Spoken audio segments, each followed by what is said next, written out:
Sebuah film berlatar di Mesir, berkisah tentang perjuangan seorang pemimpin dalam melawan kedikjayaan seorang raja Mesir yang merupakan sahabatnya sendiri. Diwarnai dengan dinamika dan bencana alam yang dahsyat. Silahkan menikmati konten ini tanpa mengaitkannya dengan agama dan kepercayaan manapun. Dan selamat menyaksikan.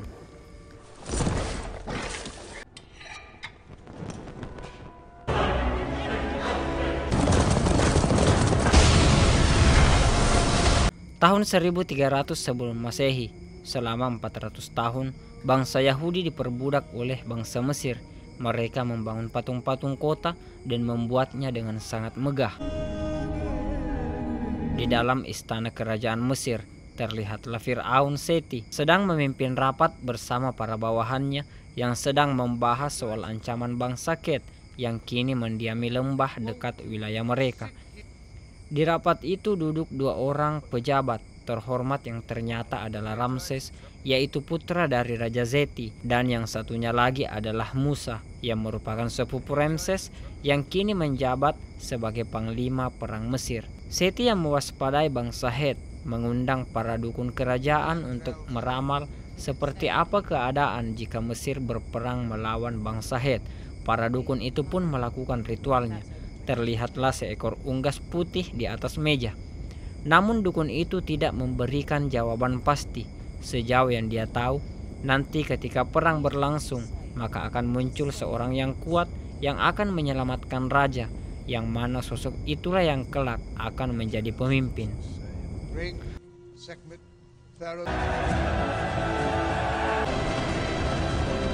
Setelah itu, Raja Seti berniat untuk berperang. Akhirnya dia memerintahkan kepada panglima perang yaitu Musa dan Fir'aun Ramses untuk bersamanya. Tak lupa pula Raja Seti memberikan dua pedang kepada Ramses dan Musa yang memang bersahabat sejak kecil dan tumbuh bersama. Maka berangkatlah dua pemuda itu.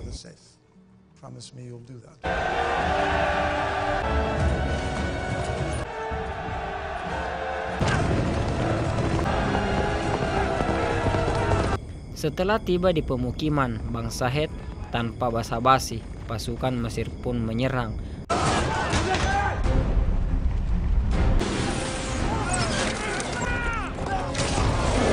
Dalam pertempuran yang sangat sengit itu, tiba-tiba Ramses terjatuh. Dia dalam bahaya dan nyaris saja mati karena tertabrak kuda dan kereta. Untungnya dia terselamatkan oleh Musa. Namun Ramses justru sangat marah karena diselamatkan Musa. Karena menurut ramalan sebelum mereka berperang, seseorang yang menyelamatkan raja diramalkan akan menjadi pemimpin di masa depan. Untuk itulah Ramses sangat waspada jika Musa benar-benar akan menjadi pemimpin di masa depan. Selesailah peperangan itu dengan kemenangan atas Mesir. Namun Musa dipanggil untuk menghadap raja. Di sana, Raja Seti yang percaya akan ramalan tak kaget jika Musa lah sosok penyelamat itu, karena Musa memang dikenal sebagai sosok kuat dan Seti lebih mendukung Musa menjadi raja ketimbang anaknya sendiri yaitu Ramses. Tapi itu tidak mungkin terjadi karena menurut hukum mereka hanya anak raja lah yang dapat melanjutkan kepemimpinan raja. Maka jika Musa ingin menjadi pemimpin, maka Seti menyebutkan bahwa Musa harus memberontak. Namun Musa menolak itu karena dia mengaku tidak akan mengkhianati Mesir. Di waktu berbeda, Seti mengadakan rapat. Dalam rapat itu, Seti meminta putranya untuk melakukan investigasi kepada para budak. Namun Ramses sama sekali tidak tertarik dengan tugas yang dianggap rendahan itu. Disitulah Musa menawarkan diri untuk menggantikan Ramses. Di suatu malam, Musa menemui Ramses untuk meminta maaf karena telah menyelamatkannya saat berperang. Di sana, Musa juga menyampaikan kepada Ramses bahwa dirinya tidak mungkin menjadi pemimpin dan pemimpin yang sesungguhnya di masa depan adalah Ramses itu sendiri. Namun Ramses menjawab bahwa dirinya juga akan melakukan hal yang sama di medan perang dan menyelamatkan Musa jika itu perlu. Keesokan harinya, berangkatlah Musa untuk melakukan investigasi ke sebuah distrik. Dia menemui gubernur yang menjabat di distrik itu. Gubernur itu melaporkan bahwa Musa harus meminta raja untuk merekrut prajurit yang lebih banyak karena peningkatan jumlah budak yang semakin banyak. Dia khawatir jika budak-budak itu melakukan perlawanan dengan jumlahnya yang semakin banyak. Jika permintaan itu tidak dikabulkan, maka sang gubernur akan membunuh beberapa budak hingga populasinya terkendali. Namun Musa menganggap jika itu bukanlah solusi, dan lalu ia pergi untuk menemui para budak. Musa lalu menemui para budak seorang diri dan berbicara dengan seorang bernama Nun. Nun bertanya kepada Musa bahwa siapakah sebenarnya dirinya. Lantas Musa pun menjawab bahwa dia adalah Musa, panglima perang milik Seti sekaligus sepupu Ramses. Nun pun terkaget lalu berdiri seraya mengatakan, kelak nanti bangsa Yahudi akan merdeka. Setelah itu maka pulanglah Musa. Di perjalanan dia mendapati seorang prajurit sedang mencambuki seorang budak yang membuat masalah. Musa yang menyaksikan itu meminta prajurit untuk berhenti menghukumnya. Dia memperhatikan sang budak justru tersenyum. Saat ditanya mengapa budak itu tersenyum, prajurit itu menjawab bahwa sang budak tidak merasakan sakit sama sekali. Lalu Musa pun menjawab, lantas kenapa kamu mencambuknya? Dan Musa pun berlalu. Namun saat di perjalanan, dia dikejar oleh seorang budak yang membawa secari kertas. Itu berisikan pesan dari Nun yang meminta agar mereka dapat bertemu di tempat rahasia. Sebelum pulang ke istana, Musa singgah di distrik lain dan menemui gubernurnya. Di mana-mana Musa seolah menemukan kejanggalan pemerintahan, di mana para pemimpin berlaku tidak adil dan melakukan korupsi. Sudah malam dan Musa ternyata belum pulang. Rasa penasaran justru membawanya untuk menemui Nun, budak yang memberinya surat, dan tibalah dia di tempat yang sudah dijanjikan. Di dalam gua, Nun mulai bercerita. Dia menyebutkan tentang asal-usul dan latar belakang Musa yang sebenarnya. Dia adalah sesosok pemimpin masa depan yang telah diramalkan, bahwa sebenarnya Musa bukanlah kalangan bangsawan, melainkan anak dari seorang budak. Namun ketika dia dilahirkan, terjadi suatu hukum di mana semua anak laki-laki Yahudi yang baru lahir harus dibunuh demi menghindari ramalan bahwa di masa depan akan ada sesosok pemimpin dari bangsa Yahudi yang akan meruntuhkan kerajaan Fir'aun. Namun mendengar itu, Musa justru marah dan berniat untuk pergi.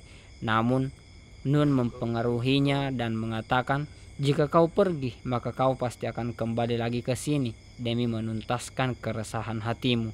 Musa pun terpengaruh dan meminta semua orang keluar dan meninggalkannya bersama Nun saja untuk berbicara lebih rinci. Nun pun melanjutkan cerita, maka demi menghindari Musa kecil untuk dibunuh kala itu, dia dibawa ke sungai untuk dihanyutkan. Namun di sungai itulah dia ditemukan oleh para bangsaan Fir'aun dan diangkat menjadi anak. Saat mereka bercerita, ternyata di bagian lain gua ada dua orang sedang mengintip pembicaraan mereka. Maka dua orang budak itulah yang menghadap kepada pejabat gubernur dan memberikan informasi itu. Mereka mengharap imbalan atas informasi yang mereka berikan. Namun sang gubernur malah mengancam untuk membunuh mereka jika tidak segera enyah dari tempat itu. Musa tiba di sana dan tiba di ruangan perawatan sang raja Fir'aun Seti. Sang raja sekarat dan terbaring lemah. Ketika Musa hadir di situ, Raja Seti meminta semua orang untuk pergi meninggalkan mereka berdua. Musa pun ditanyai soal apa hasil perjalanannya menyelidiki kota-kota. Musa ragu untuk menceritakan itu karena takut mengganggu pikiran raja yang sedang tidak baik-baik saja. Namun sang raja terus memaksa Musa menyampaikan bahwa para pemangku kerajaan di distrik-distrik lain memerintah dengan tidak adil.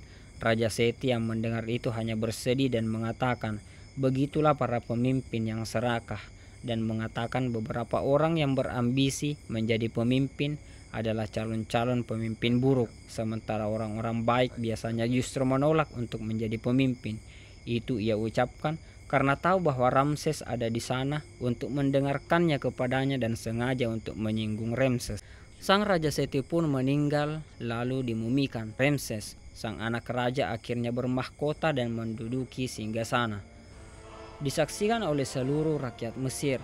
Tak lama setelah pelantikan itu, terlihat beberapa pejabat sedang berdiskusi di dalam istana.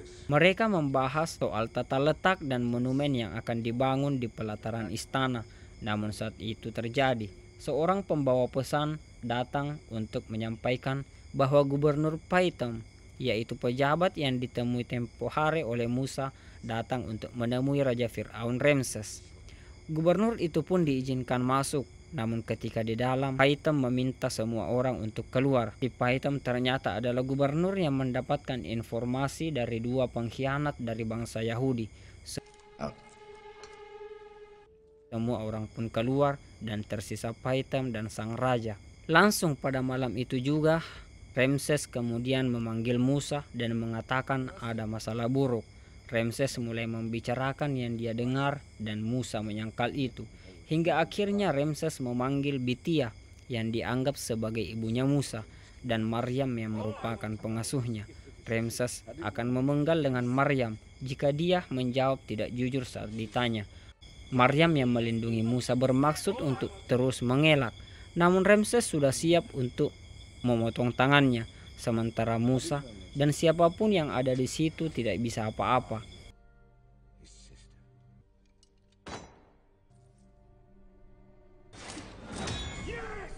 Saat perdebatan itu terjadi, ibu Ramses datang dan memihak kepada Ramses sehingga suasana semakin tegang. Musa dipaksa jujur untuk mengakui dirinya bahwa dirinya adalah keturunan Yahudi. Jawaban Maryam tidak memuaskan Ramses hingga ketika pedang Ramses nyaris saja memutuskan lengan Maryam, Musa menahan dan terpaksa harus jujur. Pengakuan yang akhirnya membuat Ramses terpongah dan memilih untuk memenjarakan Musa. Ibu Ramses sebenarnya sudah lama membenci Musa, namun tidak dengan Ramses yang sebenarnya. Di hati kecilnya menganggap Musa sebagai saudaranya, hingga akhirnya Ramses lebih memilih mengasingkan Musa ketimbang harus membunuhnya. Musa pun diusir dari kerajaan. Di saat terakhir dia bertemu ibunya dan Maryam, mereka akhirnya mengatakan kebenaran bahwa Musa adalah benar-benar keturunan Yahudi dan bukan kalangan bangsawan Mesir. Meski begitu, Musa yang orang Yahudi itu masih mendapat penghormatan dari prajuritnya karena Musa dikenal sebagai pemimpin yang bijak dan baik hati.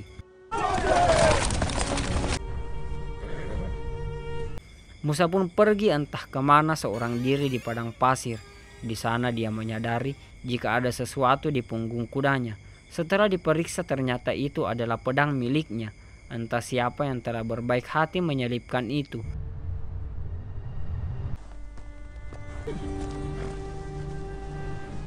Dan kabut serta kedinginan membuat kudanya kelelahan hingga mati. Sampai saat dia bangun dari tidurnya, dua orang yang mungkin adalah utusan kerajaan datang hendak membunuhnya. Saat itulah ilmu survival dia gunakan, memanah hewan, gurun dan memakannya demi bertahan hidup. Hingga tak lama kemudian, dia menemukan suatu peradaban. Orang-orang berada di sumur. Dia menyaksikan para pengembala yang berlaku tidak adil dengan memaksa para perempuan untuk menimbah air dan meminumkannya kepada gembalaannya.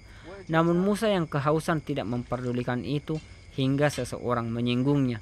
Dia pun balik mengancam dengan memperlihatkan pedangnya. Pengembala kabur dan mempersilahkan para wanita untuk melanjutkan aktivitasnya. Tindakannya itu membuat seorang perempuan yang cantik menaruh perhatian padanya. Hingga dia dibawa ke kediamannya untuk mendapatkan tempat beristirahat. I'm just curious. Where are you going? Westerfield. Irrigation. Musa pun sementara beristirahat di sana sambil membantu kegiatan gadis itu. Namun Musa mengatakan jika dirinya akan terus melanjutkan perjalanan entah kemana. Sampai akhirnya sang gadis meminta untuk Musa menetap di sana saja. Ternyata di hari selanjutnya mereka dinikahkan.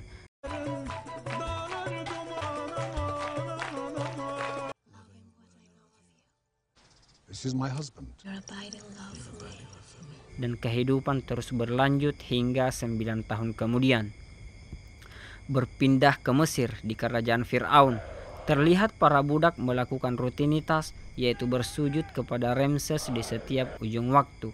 Mereka terlihat membahas proyek yang belum selesai, yaitu pembangunan patung dirinya. Anak Musa sudah beranjak besar. Di sana mereka sedang membicarakan tentang satu gunung yang tak boleh dia daki, karena diceritakan bahwa gunung itu adalah gunung Tuhan.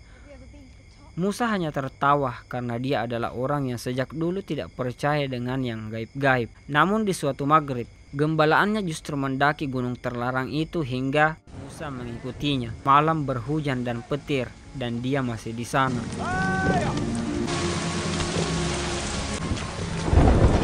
Tiba-tiba longsor dan mencelakainya. Sebatang kayu tiba-tiba terbakar ketika dia mulai tersadar.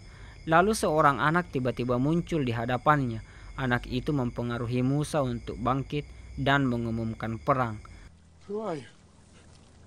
I think you know. I need a general. Musa tak mengerti dan hanya bertanya siapakah anak itu. Namun tanpa menjawab, dia tiba-tiba menghilang.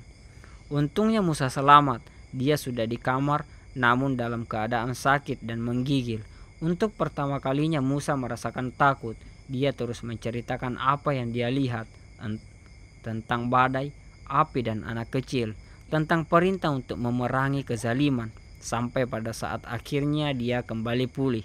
Dia terlihat mempersiapkan pedang-pedang seolah dia benar-benar akan pergi berperang. Istrinya melarang itu, namun Musa tidak tenang hingga menjawab kebingungannya tentang perintah yang dia dapatkan saat di gunung. Maka berangkatlah Musa. Tak lama kemudian dia tiba ke kota tempat para budak bekerja. Dia menemukan budak-budak yang meninggal karena kelaparan dan kelelahan.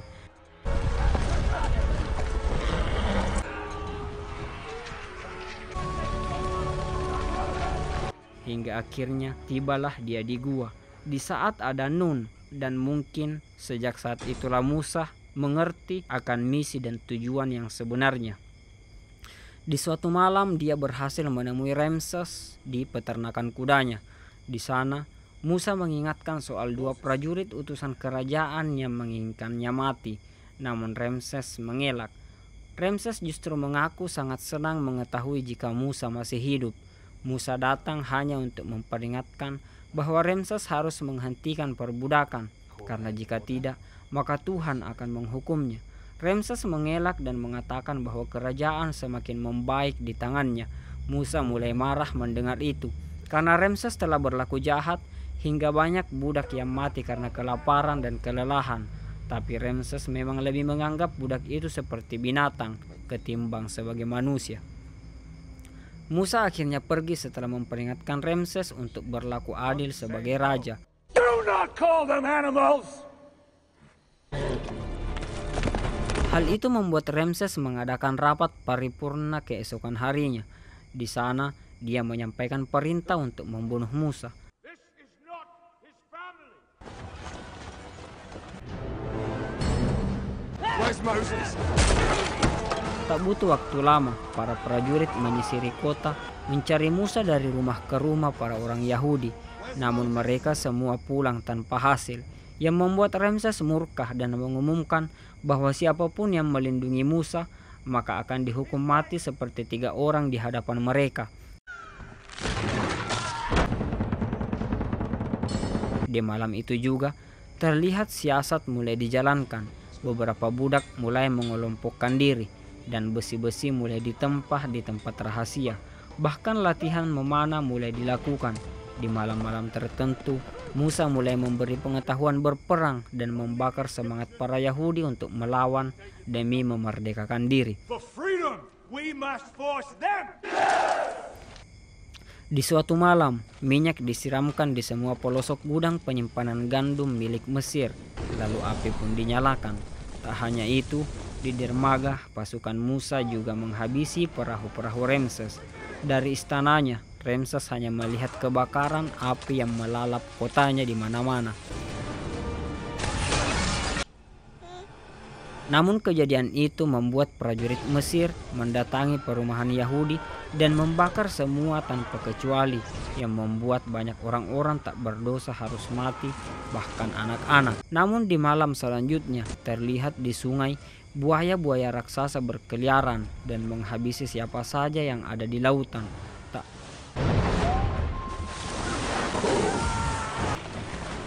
Tak hanya itu, ikan-ikan di seluruh negeri itu pun mengapung dan mati. Fir'aun mendatangkan para orang pintar di seluruh negeri untuk mengobati air dan menghalau bencana yang tak berkesudahan itu. Namun alih-alih berhenti, bencana lain berdatangan dengan beruntun. Semua air berubah menjadi merah, lahan pertanian musnah. Lalu dari dalamnya, kodok yang tak terhitung jumlahnya menyerang hingga memenuhi rumah. Lalu ketika kodok itu membangkai, ulat dan belatung datang dari dalamnya. Selanjutnya adalah serangan dari serangga. Fir'aun mendatangkan seorang pintar untuk menjelaskan bencana itu secara ilmiah demi mengaburkan bahwa itu adalah amarah Tuhan. Secara ilmiah, ada pendapat dalam sungai Nil yang mematikan ikan, membuatnya menjadi beracun. Itu membuat buaya liar keluar. Namun ketika katak keluar dari air dengan tidak terkontrol, dia kemudian mati sehingga menghidupkan belatung dan serangga, sehingga dia berasumsi itu adalah hal wajar dan sama sekali bukan karena amarah Tuhan. Seekor kuda putih datang dengan pesan di tubuhnya yang bunyinya adalah perintah untuk membebaskan para budak dari Tuhan. Namun dalam pengumumannya, Ramses membalas pesan dari Tuhan itu dengan melipat gandakan jam kerja para budak dan bekerja lebih keras. Musa datang mencoba untuk menyampaikan pada Tuhannya bahwa bencana itu terlalu keras, menyakiti siapa saja tanpa pandang siapa, hewan-hewan, anak-anak, dan bahkan yang tak berdosa. Bencana yang tak berujung itu malah membuat Ramses makin kejam. Ramses bahkan menggantung semua dukunnya, peramalnya, dan tabib-tabibnya. Di malam selanjutnya datanglah hujan es, jatuh seperti batu dan menyakiti siapa saja yang dikenainya. Lagi-lagi Musa ke gunung itu, namun sudah lama sosok anak kecil itu tidak menampakkan dirinya, hal yang kemudian membuat Musa merasa bingung. Di sebuah perundingan, penasehat kerajaan menyarankan agar memberikan sedikit persediaan gandum kepada rakyatnya yang kelaparan, namun Ramses tidak akan memberikan gandumnya. Keesokan harinya, serangga menyerang kota dan istana, menghabisi tanaman dan pertanian mereka. Orang-orang berlari, berebutan mengambil gandum di gudang penyimpanan istana. Namun para prajurit menghadang mereka dan menghabisinya semua. Di suatu malam, Ramses menyerapahi entah siapa dan berceloteh dan terus mengatakan dirinya adalah Tuhan. One more thing happens. See every Hebrew child drowning in the Nile. I am the God! I am the God! Musa akhirnya bertemu dengan sang anak kecil si pembawa pesan Tuhan. Namun si pembawa pesan itu mengatakan bahwa itu memang terkesan kejam, namun belum setara dengan perlakuan semua Fir'aun dari zaman ke zaman. Inhumane, cruel, inhumane. These pharaohs who imagine they're living gods. 400 years of brutal subjugation. Keesokan harinya, dengan beraninya Musa pun datang. Itu juga sebagai bentuk ketidaktegaannya kepada yang dia anggap saudaranya, yaitu meminta untuk membebaskan para budak dan harus melakukan itu sebelum matahari terbenam, karena jika tidak, maka bencana yang lebih besar akan terjadi. Sebelum pergi, Musa hanya berpesan pada Ramses untuk menjaga anaknya dengan baik, namun Ramses yang keras kepala tidak membebaskan budak. Sementara Musa memerintahkan kepada kaumnya untuk menyembelih seekor domba untuk mengambil darahnya. Dengan darah itu, maka setiap rumah dari pengikutnya harus diberi percikan darah agar terhindar dari azab Tuhan. Malam yang menakutkan itu pun tiba, malam yang gelap, tak seperti biasanya. Dan bersamaan dengan kegelapan itu, api pun padam satu persatu. Ramses yang menyadari itu dengan ketakutan mendekati anaknya. Namun dia hanya histeris memeluk anaknya yang sudah tidak bernyawa. Namun tak hanya anak Ramses saja, banyak anak-anak di luar sana yang juga meninggal tanpa sebab. Namun kematian itu tidak melanda anak-anak pengikut Musa. Jeritan bersahut-sahutan. Dan Musa sangat menyesali keangkuhan Ramses. Jika saja Ramses mau membebaskan budak, maka bencana itu pasti tidak terjadi. Suatu pagi, Ramses menemui Musa dan para pengikutnya. Dengan menggendong mayat anaknya, dia mengisyaratkan kekejaman dari Tuhannya Musa. Namun Musa mendekat dan mengatakan bahwa Tuhannya tidak membunuh anak-anak dari pengikutnya atau bangsa Yahudi. Di sanalah Fir'aun dengan marah mengusir semua pengikut Musa yang mempercayainya dan pergi meninggalkan Mesir. Budak-budak itu akhirnya dibebaskan dan pergi dengan sangat bersyukur, meskipun mereka dihina-hina dengan orang Mesir yang menyaksikan mereka. Ramses memumikan mayat putranya sementara Musa makin menjauh. Namun saat merenung, Ramses berencana untuk mengejar Musa dan menghabisi mereka semua. Dengan mengendarai kuda cepat, pasukan Mesir itu pun melesat cepat. Seseorang yang menyaksikan itu segera menyampaikannya pada Musa. Namun apa daya, mereka semua hanya berjalan, anak dan lansia yang tidak punya cukup tenaga untuk terburu-buru. Musa pun tiba di jalur yang dahulu dilaluinya. Mereka menempuh celah pegunungan yang dianggap akan menyusahkan Ramses dengan kereta-keretanya. Di perjalanan itu Musa singgah untuk merenung. Ramses tiba di lereng gunung dan sebenarnya lagu untuk melewati celah gunung itu. Namun ambisinya yang besar tetap memaksanya untuk menempuh jalur itu. Musa tiba di tepi pantai. Tujuan mereka adalah kampung Kanaan yang mereka tuju tepat di sebelah lautan. Namun tak mungkin dapat menyeberangi lautan itu. Mereka pun harus beristirahat di sana. Musa pun yang tak tahu harus berbuat apa, berteriak ke arah lautan seraya melemparkan pedangnya. I failed you. Sudah gelap, lalu Musa terbaring dengan tatapan kosong dan pasrah. Namun Ramses terus memacu kudanya tanpa henti hingga pagi. Di tepi pantai itu, tiba-tiba lautan surut. Pedangnya yang dilemparkan ke dalam lautan pelan-pelan terlihat. Musa mendekati pedangnya, mencabutnya, menengadah ke langit, lalu menginstruksikan untuk melewati lautan.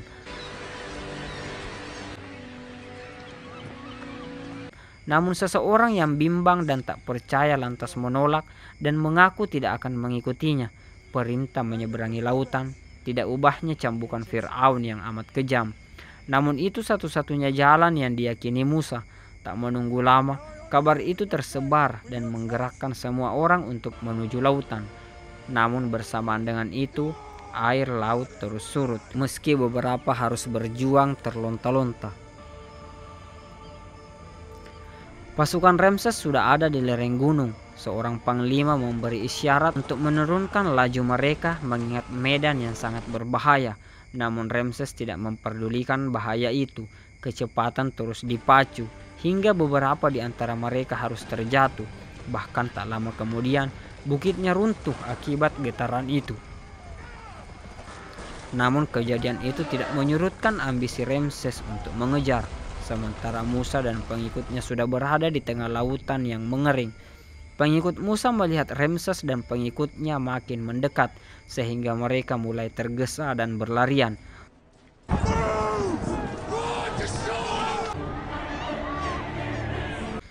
Ramses dengan kecepatan penuh terus mendekat dan nampaknya tidak butuh waktu lama untuk mengejar mereka yang berlari. Namun dari kejauhan terlihat air laut datang dengan arus dan ketinggiannya. Panglima perang menyarankan Ramses untuk berbalik karena air laut telah pasang dan cepat. Ramses tidak memperdulikan itu sehingga panglima perang berbalik sendiri membawa pasukannya. Namun belum sampai ke tepi, pasukan Ramses sudah dilipat air laut, begitupun Musa dan Ramses.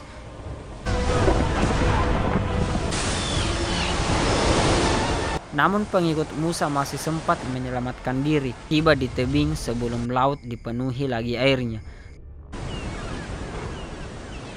Ternyata Musa masih selamat, dibawa ombak ke tepi pantai. Setelah keadaan mulai tenang, Musa yang ditemani seorang pengikutnya Mereka berbincang soal kekhawatiran masa depan untuk menghidupi pengikutnya yang laksana bangsa besar saking banyaknya. Namun di seberang lautan, Ramses juga ternyata masih hidup, namun menyaksikan semua miliknya telah binasa. Musa telah sampai di rumahnya, menemui warga dan anaknya ketika sedang mengembala. Dia pulang dan menemui istrinya yang setengah tidak percaya. Dia juga membawa pengikut yang tidak terhitung jumlahnya.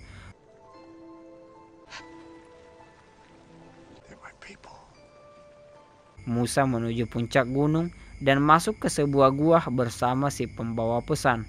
Musa sedang menulis. Sosok itu mengatakan, "Musa, kau tidak abadi dan akan mati. Pemimpin baru akan lahir dan menggantikanmu, tapi batu akan abadi, maka menulislah di batu." Dan film pun selesai. Oke teman-teman, terima kasih telah menyaksikan review film ini. Sampai jumpa lagi di review film selanjutnya. Salam abstraksi dan goodbye.